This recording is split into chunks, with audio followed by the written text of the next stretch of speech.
Bonjour et bienvenue dans ce nouveau numéro de l'Essonne en auteur. La littérature universelle, principalement irriguée par le sentiment amoureux, voit dans l'irruption du net de nouvelles pistes à explorer dans l'incidence de ce médium sur les raisons du cœur.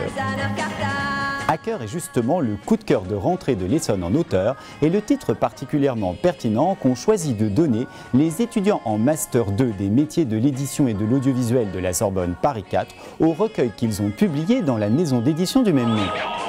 Cet ouvrage mélangeant les genres et les registres littéraires tire son unité d'un questionnement multiple sur le rôle, les risques et les conséquences de la quête amoureuse via les sites de rencontres. Quel meilleur endroit pour aborder ce sujet que l'hyperconnectée médiathèque Albert Camus d'Evry? Pour présenter ce projet original, nous recevons deux étudiants du Master, Maria Seglia et Antoine Voland-Logeret, que nous allons rejoindre de ce pas. Maria Seglia, bonjour. Antoine Voland-Logeret, bonjour aussi. Bonjour. Nous avons le plaisir de vous accueillir sur le plateau de l'Essonne en auteur pour un ouvrage tout à fait original et un concept d'édition original. Votre ouvrage s'appelle Hacker. Vous êtes tous les deux donc étudiants en master d'édition et d'audiovisuel à Paris 4.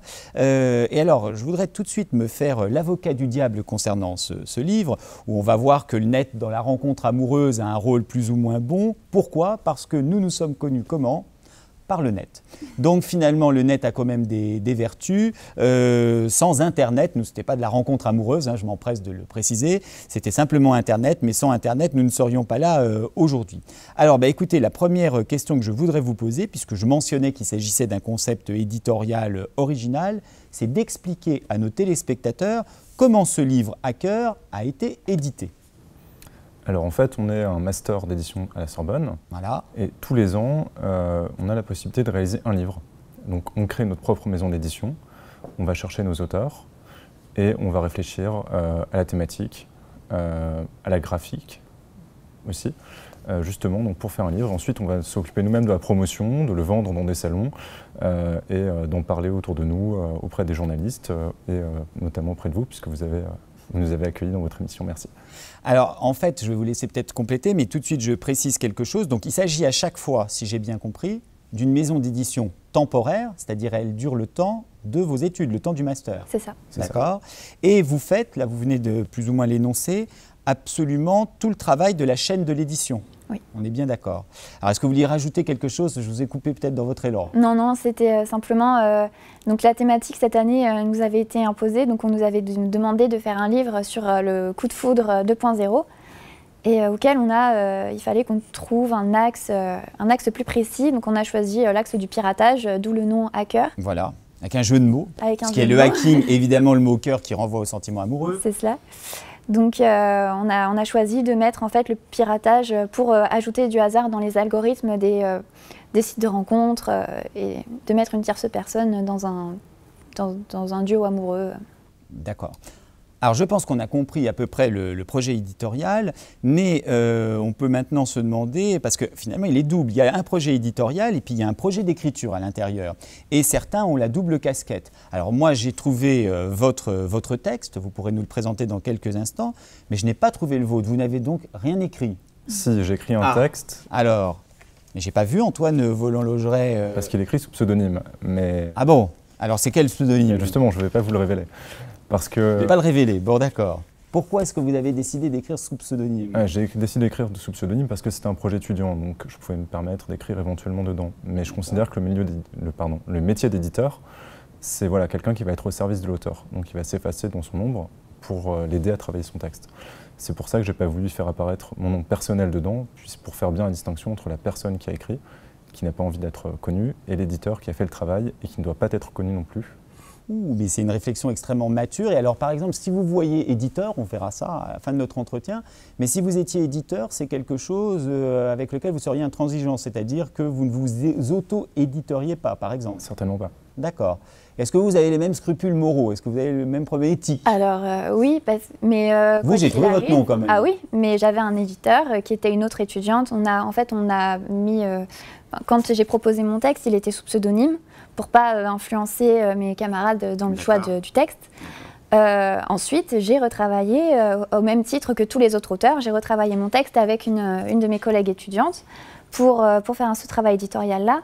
En fait, ça aurait été un livre d'un seul auteur. Je n'aurais pas proposé de texte. Je veux dire, j'aurais pas édité et écrit en même temps.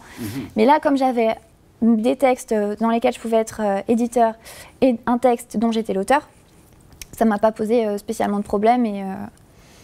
Bon, deux approches complètement différentes. Alors, ce livre est un recueil. Il n'a pas réellement d'unité générique, parce qu'on ne peut pas dire que c'est un recueil de nouvelles, et cette variéta a une forme de charme. D'abord, quels sont, selon vous, tous les genres qu'on retrouve? Les genres déjà établis, puis il y en a d'autres qui ne sont pas encore établis. Qu'est-ce qu'on retrouve un petit peu comme genre dedans, alors? Il y a des nouvelles, quand même. On a des nouvelles, oui. Du slam, des poèmes. Slam, des poèmes, en prose et en vers, j'ai vu. En prose et en vers. On a une pièce de théâtre, oui. Un scénario. Et de nouvelles formes. Et des nouvelles formes, alors non identifiées, alors par exemple. Alors c'était le but en fait. On a par exemple un dialogue par messagerie, on peut supposer téléphonique, oui.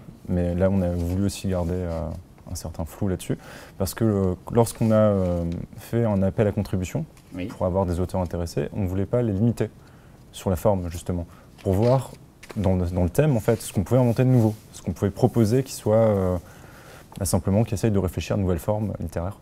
D'accord.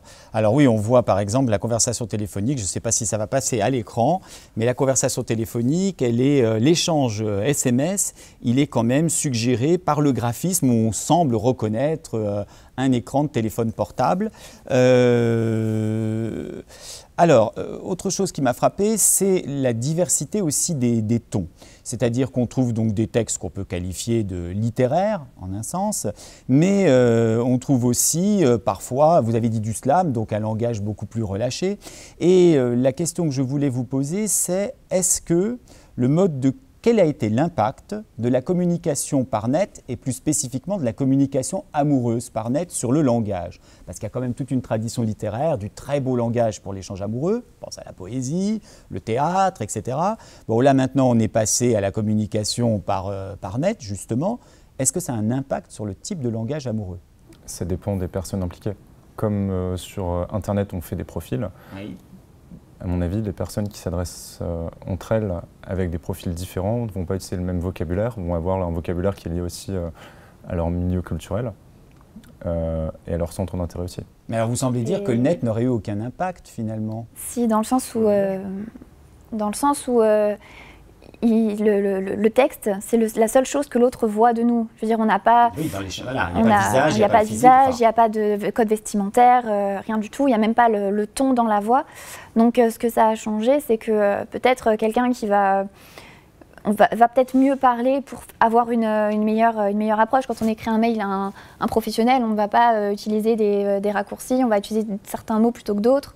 Tout dépend du message. Ou se trahir, parce que finalement, il y a quand même, comment dirais-je, un aspect socio-culturel du langage écrit bien plus fort encore que le langage oral.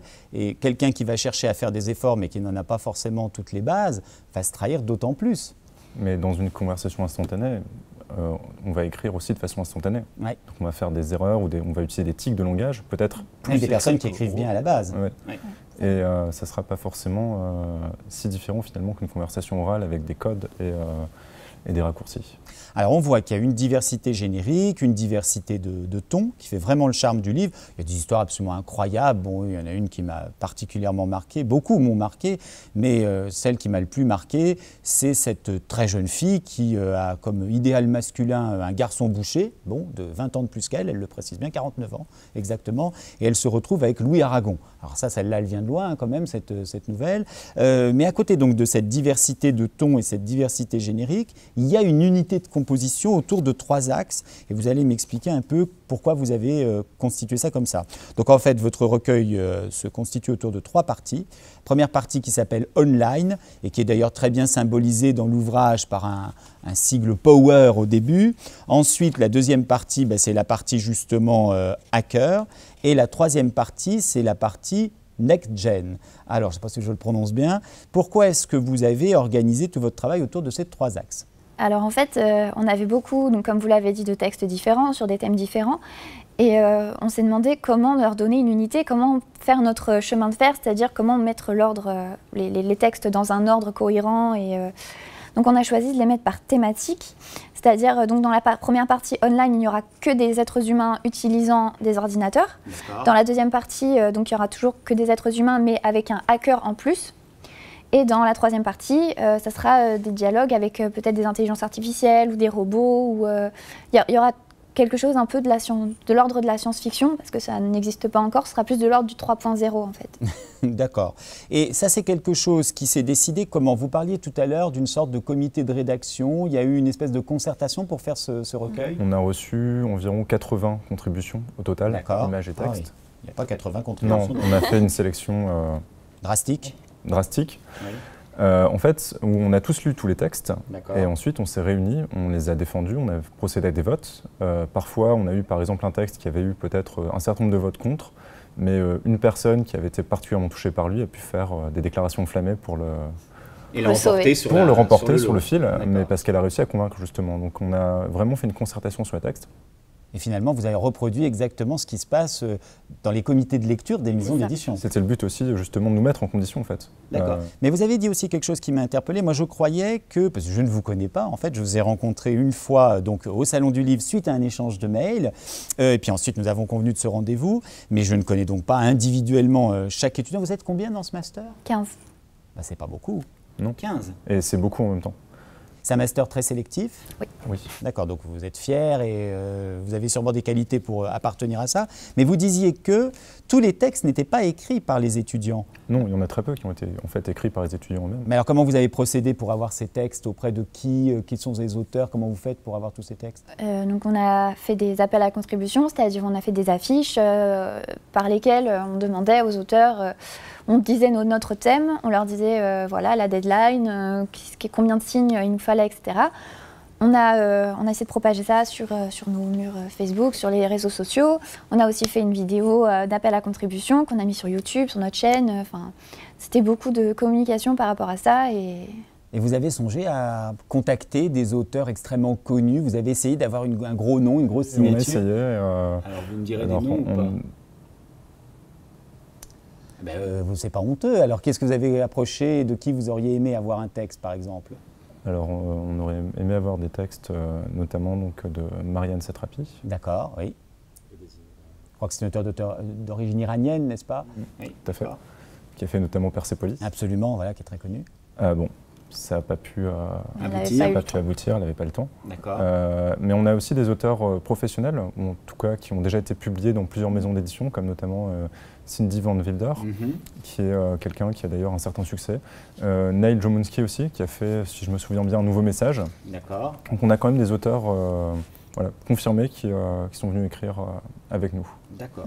Alors, il y a un aspect formel extrêmement soigné de votre recueil. C'est aussi bien quelque chose à lire qu'à regarder. Il y a un effort graphique, un travail graphique très important, justement pour aussi reproduire cette sensation visuelle de la connexion. Et j'ai trouvé qu'il y avait un aspect paradoxal ici, parce que le titre peut sembler critique, puisqu'un hacker, c'est une sorte d'escroc du net quand même. Bien. Mais dans un autre sens, votre livre, peut-être parce que vous êtes jeune, il semble complètement témoigner de la fascination visuelle qu'on a pour la communication par net, parce qu'il y a le côté électronique qui brille, les boutons de pouvoir, regardez, ça s'appelle Power, le bouton, etc. Et est-ce que finalement, il n'y a pas comme ça un aspect contradictoire entre cette chose à la fois dont on doit se méfier, parce qu'elle peut aboutir à des mauvaises choses, des mauvaises rencontres, des escroqueries, etc., et cette espèce d'attrait absolument contre lequel on ne peut pas lutter, parce que c'est presque, je sais pas, comme les manèges ou les choses électroniques, comme ça, on est attiré par ça. Alors, aspect paradoxal. Alors, du déjà, graphisme. ce qu'on a oublié de préciser, c'est que on était donc 15 étudiants, il y avait plusieurs groupes. Donc, il y avait les personnes qui s'occupaient plutôt du marketing, ceux qui s'occupaient de l'administratif, ceux qui s'occupaient uniquement du graphisme. Tous les postes de la chaîne éditoriale. Voilà, tous les postes.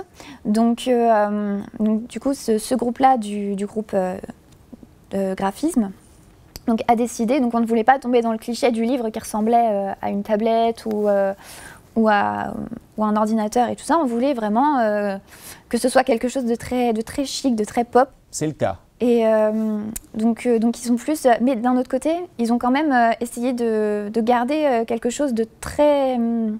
comment dire, de très classique avec les blancs tournants. Ah, oui. En fait... Autour des textes. Voilà, autour des textes, en fait, c'est une mise en page très classique, qui est l'idéal, c'est ça? Qui respecte les proportions en fait, classiques de la mise en page. Et ils ont fait un énorme travail là-dessus de recherche justement. Donc de recherche de manière générale en fait. Ils ont vraiment travaillé sur le graphisme. On a une équipe qui a fait un super boulot. Et notamment aux tendances actuelles en termes de graphisme, telles qu'ils se pratiquent sur Internet.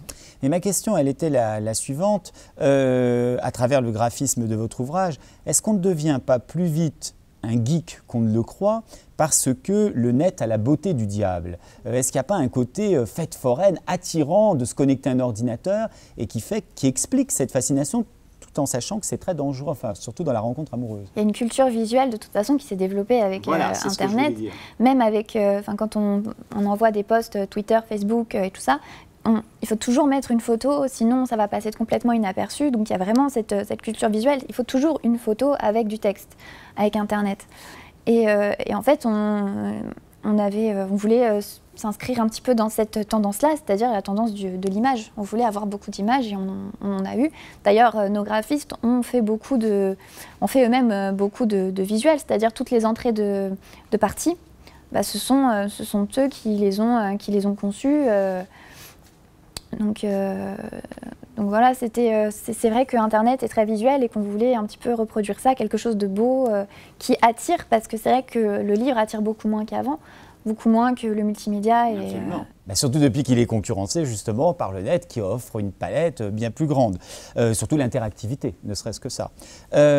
Alors à côté de ça, donc le titre, moi au début je n'ai pas d'a priori sur le livre, donc j'ai lu à cœur, j'ai dit tiens je vais lire une série d'œuvres, bon je pensais que des nouvelles, je vais lire une série d'œuvres où on montre que il y a des escrocs sur le net. Et finalement, quand on fait le bilan de toutes les œuvres qu'on trouve dans votre ouvrage, on s'aperçoit que c'est assez positif. Enfin, c'est quand même assez positif cette rencontre amoureuse sur le net. C'est un effet de hasard qu'on aboutisse à cette impression ou c'est quelque chose que vous avez cherché à faire passer comme message? Non, en fait, nous, ce qu'on a fait passer comme message, c'était vous êtes libre de nous proposer ce que vous voulez. Mais beaucoup d'auteurs en fait, qui sont participés à ce livre sont environ de notre génération. Oui. Et donc, c'est des personnes qui ont grandi progressivement avec Internet. Et je pense que c'est simplement, ça reflète un peu une mentalité qui est aujourd'hui... Alors vous pensez que les jeunes, ils sont assez confiants, assez optimistes dans l'impact, le rôle d'Internet pour la rencontre amoureuse? On dit souvent que les gens sont à Paris, il y a plein de célibataires, les gens sont désespérés. Finalement, la solution, c'est le net?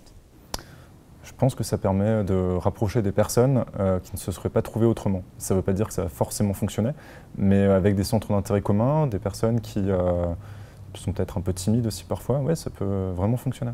Donc, ils sont quand même optimistes, mais pas crédules complètement. Ils ont du recul quand même sur Internet. Ils ne voient pas ça comme quelque chose de complètement... Ils ne sont pas complètement naïfs. Voilà, ils ne sont pas complètement naïfs. Et c'est ça qui était... Mais ils savent en tirer parti. C'est-à-dire qu'il y a quand même quelque chose à en tirer parti. Mais le but, c'est quand même que ça finisse sur une rencontre physique au final. La rencontre est dématérialisée, mais la vraie relation va se faire après physiquement. C'est pas toujours ce que... Alors ça existe, mais regardez, par exemple, une chose qui m'a frappé, c'est l'épigraphe qu'on retrouve d'ailleurs dans l'œuvre qui s'appelle Relief, je crois. Et voilà ce que votre épigraphe dit, car l'on rencontre des gens, même sans les voir, même sans les toucher, qui a dit que le contact était une chose du corps et non de l'esprit. Donc vous voyez que là, il y a quand même une idéalisation de la rencontre juste par l'esprit.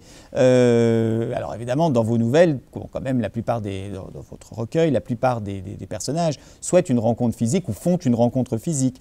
Mais j'ai trouvé cette idée extrêmement intéressante parce que le net, qui semble dématérialiser l'être, et ça peut apparaître dans un premier temps comme péjoratif, elle ramène aussi finalement l'être à autre chose que son apparence physique. Ça, c'est un aspect qui est quand même intéressant. Finalement, on voit peut-être mieux qui est la personne sans la voir physiquement, parce que le physique est un masque. Qu'est-ce que vous en pensez? Je pense que, comme on le disait Maria tout à l'heure quand même, l'importance du visuel est quand même très importante sur Internet, et notamment la photographie. Après, effectivement, ça peut permettre de sublimer un peu son image, et peut-être un peu beaucoup, oui, même parfois, oui. D'être plus proche aussi de l'image intérieure qu'on a nous-mêmes. Puis on peut, à travers le langage, on a aussi un nouveau masque qui se met. Par exemple, on peut rajouter, je sais pas, des petits émoticônes à côté. Même si on est triste, on peut mettre un petit bonhomme qui sourit. C'est toujours, on a toujours un masque. On peut toujours faire semblant, même à travers les mots.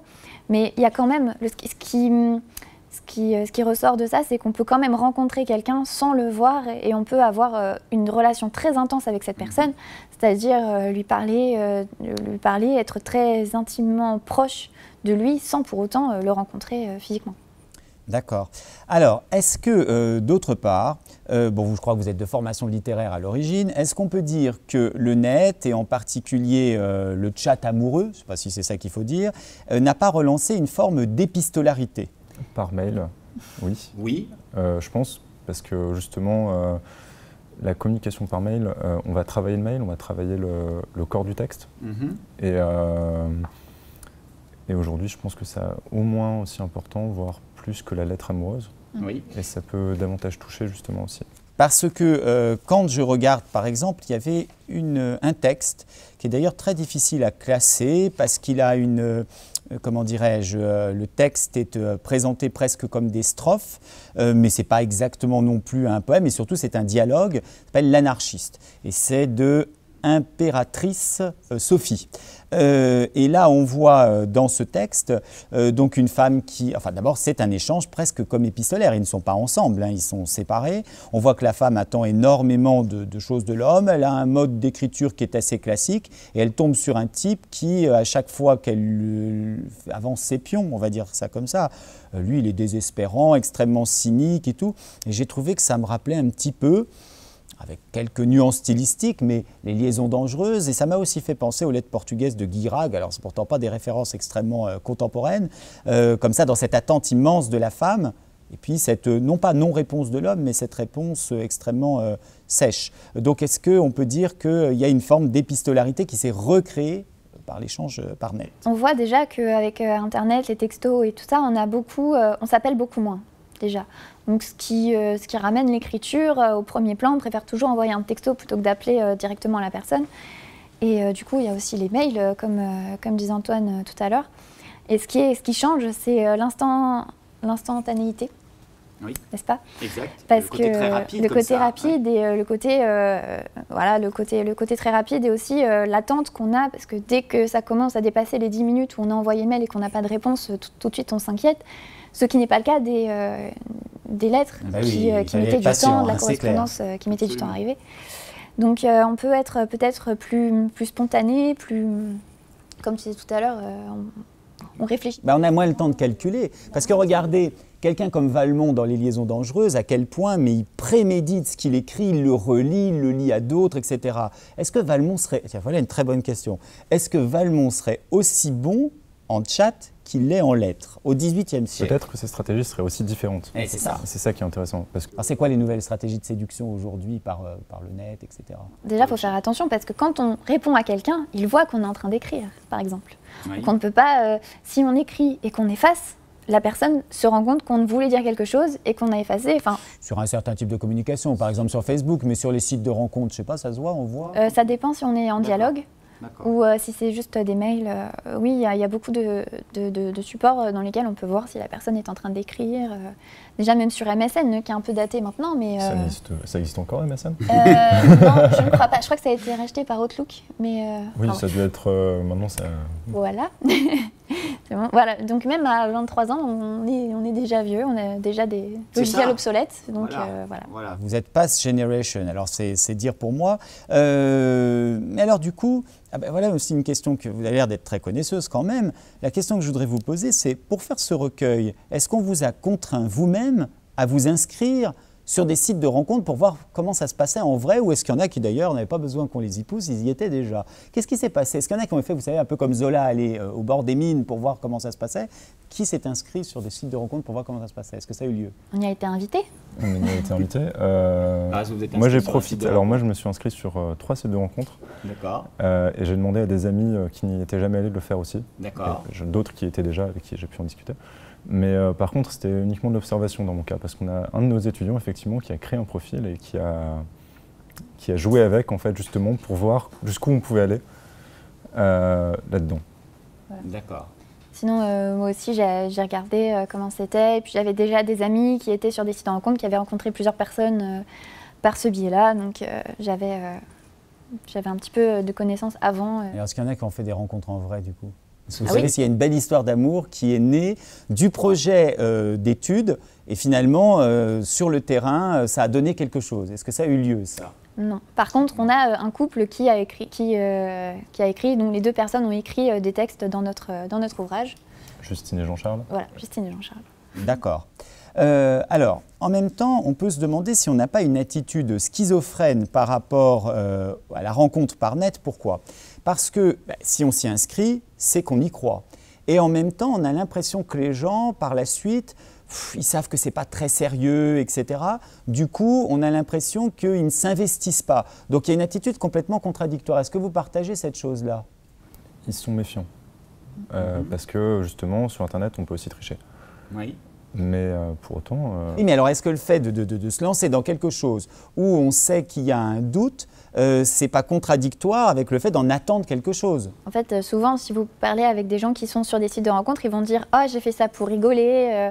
Ah, c'est une copine qui m'a fait un compte. En fait, on se cache derrière la plaisanterie, derrière… Pour montrer qu'on n'y croit pas vraiment, mais finalement, je pense que quelque part, on a l'impression qu'il va se passer quelque chose. On a tous envie de rencontrer le coup de foudre. Oui, mais par le net. On y croit que ce sera par le net qu'on va le faire? On espère que ça puisse fonctionner, oui. Une des vertus du net, c'est quand même peut-être d'avoir apporté un certain nombre de choses à des gens timides, à des gens éloignés. On voit même que la télé s'intéresse, je ne veux pas dire à des cas désespérés, mais par exemple les agriculteurs, quand on voit Le Bonheur est dans le pré. Est-ce que le net, finalement, ça n'a pas aussi, la rencontre par net, ça n'a pas apporté beaucoup d'espoir à tous ces gens-là? Est-ce que ça a rempli cette fonction sociale? Oui, mais maintenant on a des sites de rencontres pour énormément de communautés. Oui, beaucoup plus précis, beaucoup plus précises. ciblés. Et donc des personnes justement qui ne sont pas forcément à l'aise de manière générale peuvent se rencontrer grâce à ces sites communautaires qui sont quand même beaucoup moins importants que les cadors du genre comme Adopte un mec ou Mythique.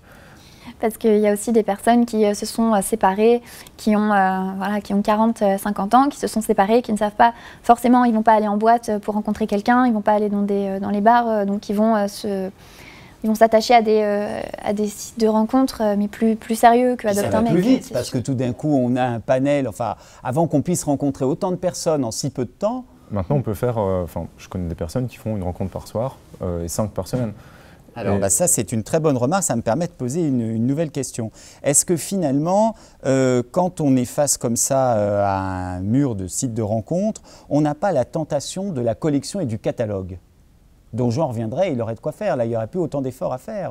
Mais après, le site de rencontre, c'est pas forcément pour avoir une relation longue durée. Pour certaines personnes, c'est juste avoir une relation d'un soir, passer un bon moment. D'où la collection, justement. Mais justement, d'où la collection. Et donc oui, je pense qu'effectivement, c'est quelque chose qui fonctionne même très bien, parce qu'il y a des sites qui sont uniquement dédiés à ça.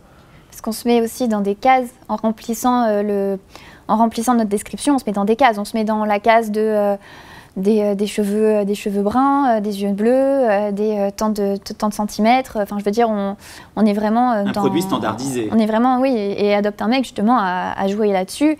Et on peut mettre, voilà, des hommes dans son panier. Et puis les acheter ou pas. Enfin voilà, c'est vraiment, disons qu'ils ont pris ça au pied de la lettre. On tombe dans un deuxième trait. On tombe dans un deuxième trait du XVIIIe siècle. Tout à l'heure, on parlait de la littérature épistolaire, mais est-ce qu'on n'aboutit pas, avec ces rencontres par le net, à un nouveau libertinage? Si, mais qui est possible aussi parce qu'on est dans des sociétés où justement la question, par exemple, des bonnes mœurs ou autres a complètement disparu quasiment. À part pour tout ce qui touche à l'enfance, aujourd'hui, même d'un point de vue de la justice, en fait, ça n'existe quasiment plus. Beaucoup de tabous, de préjugés sociaux ont volé en éclats. Et donc, effectivement, ça facilite par l'accès à Internet qui permet… Voilà, puis il y a quand même un site de rencontre qui est dédié aux rencontres extra-conjugales. Oui, qui affiche quand même. Ah oui, qui affiche complètement. Oui, j'en ai vu la responsable à la télé, c'est une dame. Voilà. Oui, c'est entièrement conçu par des femmes. Et bien justement, c'est une très bonne transition parce que une des dernières questions que je veux vous poser, et ça ressort beaucoup dans votre livre, c'est est-ce que la rencontre par le net n'a pas aussi mis les femmes à égalité dans le jeu de la séduction avec les hommes, voire les a rendues supérieures? Non, je pense que malheureusement, comment dire, les rôles tels que les définissent notre société restent en fait dans les sites de rencontres. Parce qu'effectivement, on peut avoir l'impression, par exemple, sur Adopte un mec, comme c'est les hommes qui payent, que la femme, elle pouvoir. Mais en réalité, la plupart du temps, c'est encore l'homme qui va essayer d'aller séduire la femme, et la femme qui est plutôt un appel en fait aux hommes pour qu'ils viennent payer. Donc on retrouve des choses qui existaient déjà avant. Le même schéma, simplement avec un autre support. Réactualisé avec un autre support, avec des nouveaux moyens, mais le même schéma. En sachant quand même que les femmes peuvent aller voir les hommes, leur envoyer des messages. Collectionner les hommes, il y en a une là qui collectionne, et il y a un nombre de prénoms incroyable, Mathieu, Luc, Antoine, je ne sais pas combien elle en collectionne. Ça, du temps du 19e siècle, enfin cette femme n'aurait pas pu le faire, ou si elle avait pu le faire, aurait traîné une réputation abominable. Là, derrière son écran, je crois que la chaîne que vous décrivez existe toujours, mais il y a quand même, et puis avec ce que vous disiez à l'instant, l'abaissement de tous les repères moraux. Mais heureusement, d'un autre côté, qu'aujourd'hui, les femmes ont eu...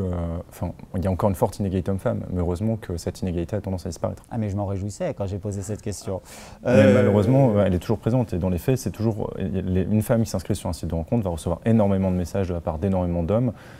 L'inverse, c'est quand même moins vrai. Oui. Ça dépend, tout dépend si la femme est là. Oui. Enfin, en fait, tout dépend si la femme est entreprenante ou pas. Je veux dire. C'est pas une question de sexe, c'est une question de comportement. Voilà, c'est une question de comportement, parce que des femmes qui envoient des mails à des hommes parce que ils correspondent. Après, l'homme peut choisir de lui répondre ou pas. Oui, mais malheureusement, les comportements, ils sont encore vraiment définis aussi par nos positions socioculturelles actuelles. Oui. Bah écoutez, ne vous disputez pas.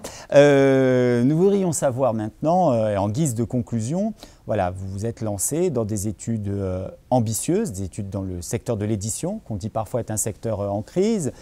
Qu'est-ce que vous comptez faire à l'issue de vos études? Est-ce que vous comptez justement rentrer dans le milieu de l'édition? Oui, je pense que quand on est rentré là-dedans, qu'on a fait pas mal d'années d'études, c'est pas un hasard, sachant que le milieu est assez difficile quand même, parce qu'il ne faut pas dire qu'il n'y a pas d'opportunité, et que on va avoir dans un premier temps pas forcément beaucoup de... Après, tous les milieux sont un peu en crise, hein, donc le nôtre comme... Mais alors, est-ce que vous voyez éditeur ou éditrice? Oui. Ah oui. Ah oui, d'accord, tous les deux. C'est des progressions qui sont lentes, mais ouais. Et puis, à terme, monter sa propre maison d'édition. Puis voir, moi je voudrais voir qu'est-ce qu'on pourrait faire aussi d'autre avec l'EPUB, parce que c'est vrai qu'on n'est pas forcément attiré par la lecture sur tablette ou sur liseuse, surtout quand on est dans des milieux un peu littéraires, donc tous ceux qui vont faire des études littéraires aiment bien avoir le livre, papier. Bien sûr, voilà, mais c'est parce qu'aussi on n'a pas beaucoup on ne propose pas aussi beaucoup de choses intéressantes, quelque chose de plus que le papier. Donc alors, ça, il faudrait le travailler. Ouais, le modèle économique aussi. Aujourd'hui, ça coûte énormément cher de faire un EPUB enrichi, et les coûts de développement sont trop élevés par rapport à ce que ça rapporte. Donc aujourd'hui, on est un peu bloqué parce qu'il faudrait de l'argent en fait pour développer, l'argent qui a du mal à être trouvé. Est-ce que le livre papier a encore une longue vie? Oui. Bon. Écoutez, Maria Seglia et Antoine Voland-Logeret, merci beaucoup d'être venus sur le plateau de l'Essonne en auteur pour nous faire part de ce projet vraiment original du montage d'une maison d'édition temporaire et de ce recueil à l'unité thématique originale également. Nous prenons congé de nos téléspectateurs en leur disant au mois prochain pour un nouveau numéro de l'Essonne en auteur.